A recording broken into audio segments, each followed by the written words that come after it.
পোল্যান্ডে গ্রেপ্তার হতে পারেন ইসরায়েলের প্রধানমন্ত্রী নেতানিয়াহু।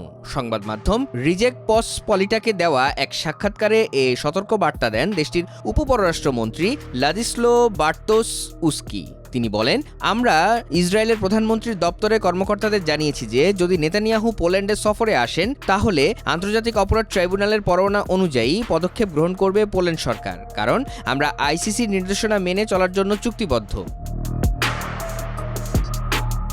তিনি আরও জানান, এই বার্তা দেওয়ার পর নেতানিয়াহু এবার পোল্যান্ডে আসছেন না বলে জানিয়েছে ইসরায়েল সরকার।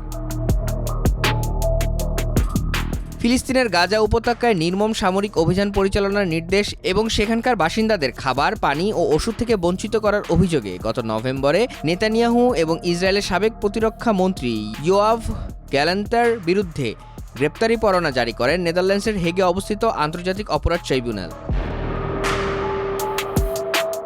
আউশউইটস মুক্তি উদযাপন অনুষ্ঠানে অংশ নিতে 2025 সালের জানুয়ারি মাসে পোল্যান্ড যাওয়ার কথা ছিল নেতানিয়াহুর। দ্বিতীয় বিশ্বযুদ্ধের সময় জার্মানির নাৎসি বাহিনী পোল্যান্ড ও আশপাশের দেশের ইহুদিদের যেসব বন্দি শিবিরে অবরুদ্ধ করে রাখত সেগুলো আউশউইটস নামে পরিচিত। দ্বিতীয় বিশ্বযুদ্ধের অবসানের পর এসব আউশউইটস মুক্ত করে দেওয়া হয়। এরপর থেকে প্রতি বছর জানুয়ারি মাসে আউশউইটস মুক্তি উদযাপন করে পোল্যান্ড।